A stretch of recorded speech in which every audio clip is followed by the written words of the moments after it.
Assalamualaikum warahmatullahi wabarakatuh. Kami dari Coding Muda Nusantara yang beranggotakan saya Raffi Arkan Fahreza dan Saya saya. Benedict Brianjol Purba. Dan saya Gabriel Edward Leandro. Nah, di sini kami akan mempresentasikan klasifikasi happiness level menggunakan PySpark. Nah, spesifiknya kami menggunakan model random forest dan gradient boosted tree. Nah, latar belakang ini untuk yang kami kerjakan itu tingkat kebahagiaan suatu negara sering menjadi indikator penting untuk memahami kualitas hidup masyarakatnya. Dataset seperti happiness score yang kami punya ini, dataset kami, mengandung berbagai faktor di dalamnya. Tantangan utama adalah mengelompokkan negara-negara dalam beberapa kategori tingkat kebahagiaan rendah, sedang, dan tinggi. PySpark dengan kemampuan komputasi terdistribusinya memungkinkan analisis data dalam skala besar secara efisien. Dengan memanfaatkan modul MLlib, kita dapat membangun pipeline pemrosesan data dan menerapkan algoritma pembelajaran mesin untuk melakukan klasifikasi multikategori. Nah, PySpark adalah pustaka Python untuk Apache Spark, sebuah framework komputasi terdistribusi yang dirancang untuk memproses data dalam jumlah besar secara paralel. Nah, PySpark memungkinkan pengguna untuk menulis aplikasi Spark menggunakan Python, termasuk pemrosesan data, pembelajaran mesin, dan analisis data secara terdistribusi. Selanjutnya, ada import library yang akan dibawakan oleh Joel. Oke, jadi untuk import library kita pasti menggunakan PySpark-nya. Dan ini kita meload session builder untuk meload data frame-nya. Kemudian lanjut ke eksplorasi dataset. Nah, di sini kita pertama-tama karena tadi sudah meload datasetnya atau ini bisa dilihat nama datasetnya itu 2015.csv. Terus kita tampilkan aja show 10 data. Terus kita menggunakan print schema untuk memahami struktur data dari file CSV ini. Kemudian untuk kategori happiness levelnya kita membuat data frame random forest baru dengan judul happiness level dengan pengklasifikasian tinggi dan rendah. Kemudian kita print skemanya. Dan ini bisa dilihat hasil dari print skemanya. Yang kiri ini sampai happiness level, untuk yang kanan sampai binary. Untuk pre-processing akan dilanjutkan oleh teman kami, Raffi Arkan. Selanjutnya, kami akan memasuki pre-processing. Nah, untuk persiapan data, kami membuat dulu pertama-tama itu indexer. Nah, indexer ini tuh menggunakan kolom happiness level yang telah dibuat tadi. Nah, nanti akan menghasilkan kolom happiness level index, yaitu mengubah happiness level tadi yang tinggi, sedang, rendah menjadi kebentuk numerik. Selanjutnya, itu kita memilih banyak kolom ini ya. Semua fitur numerik kolom menjadi satu vektor. Nah, di sini kita masukin ke variabel bernama numeric features. Nah, di sini kami menggunakan kolom ekonomi GDP per kapita, family, health, life expectancy, freedom, generosity, trust, government corruption, dan juga yang terakhir dystopia residual. Nah, selanjutnya kami membuat assembler. Nah, vektor assembler itu yang memasukkan numeric features lalu menghasilkan features vektor.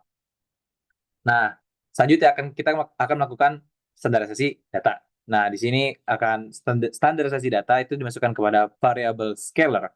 Nah, di sini menggunakan kolom yang tadi baru saja dibuat itu yaitu features vector. Nah, nanti akan menghasilkan kolom baru yaitu yang bernama feature scale.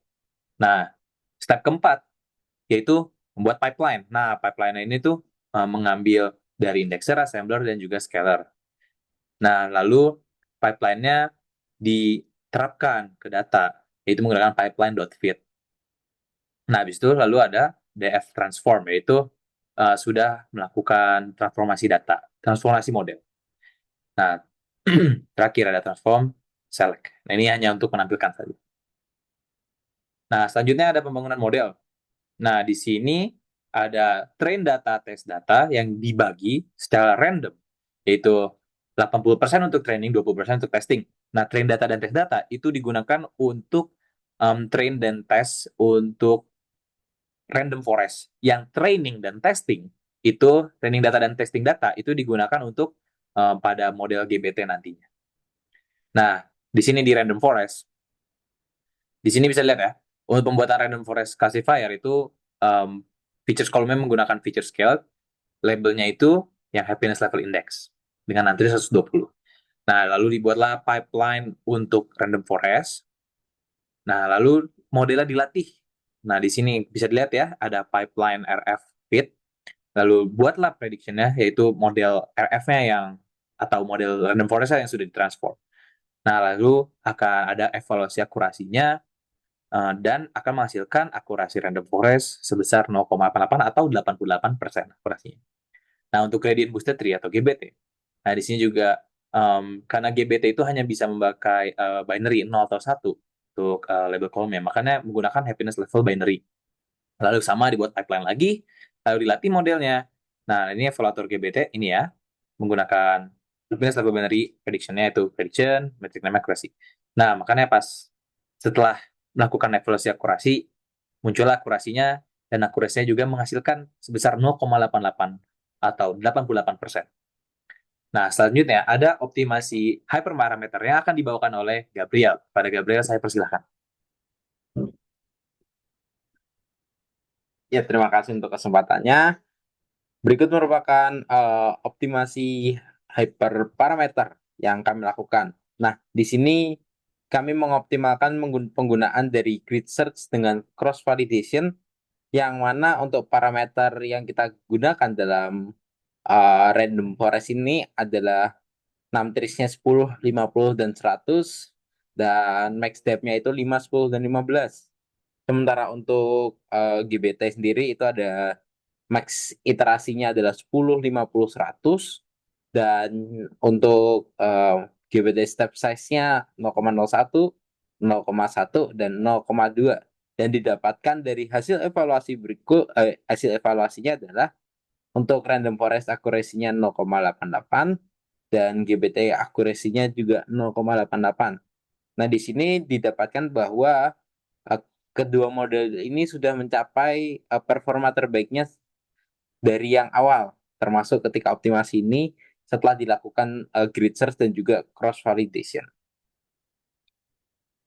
Nah, selanjutnya ini berikut adalah pembuatan confusion matrix yang kami lakukan untuk plotnya dari yang prediction, yang pertama dari random forest dan juga dari GBT. Dan berikut adalah hasilnya. Untuk yang random forest sendiri ini merupakan model multi-class classification karena kita 0, 1, 2, dan di sini didapatkan bahwa ketika kelasnya 0 itu ada 13 prediksi yang benar dan satu salah. Untuk kelasnya 1 itu 7 prediksi benar dan ada satu yang salah. Dan yang kelas 2 itu 2 prediksi benar dan satu salah. Sehingga akurasinya bisa kita lihat dari yang 13, 7, dan 2 itu.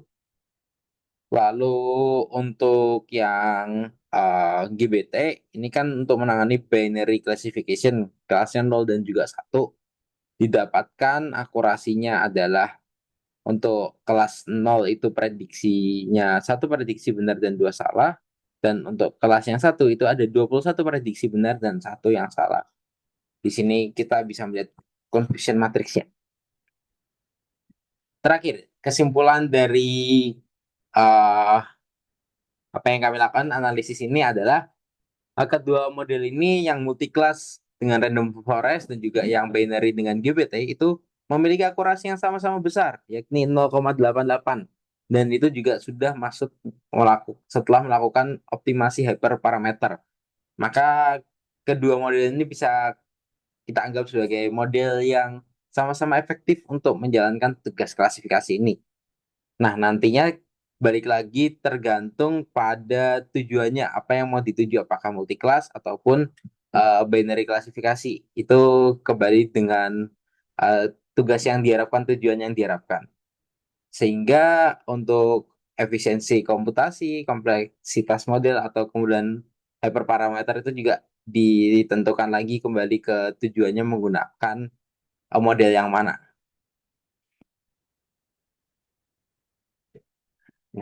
Ya, kurang lebih begini yang bisa kami presentasikan terkait analisis data happiness level menggunakan PySpark.